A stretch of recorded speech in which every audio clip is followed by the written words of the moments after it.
Hello everyone. In this video, I'll show you how to sell a digital product in Shopify. First, log into your Shopify store. On the left-hand side, click on Apps. Then, click on Shopify App Store. In the search bar, type Digital Downloads. When it appears, click on it.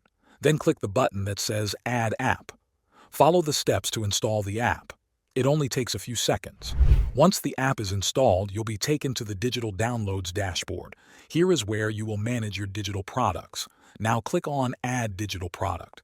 If you already created a product in your store, you can link it here. Click the button that says Select Product. Choose the product you want to make digital, then click Add. After selecting the product, you'll be taken to the product's digital settings. This is where you upload the file your customers will receive. Click on the Upload File button. Choose your file from your computer. This can be a PDF, zip file, audio file, video, image, or any other digital item. Wait a moment while it uploads. You'll see the file listed once it's done. This file will be sent to customers after they buy your product. You can upload more than one file if needed. Just repeat the upload process. Once your file is uploaded, click the Save button.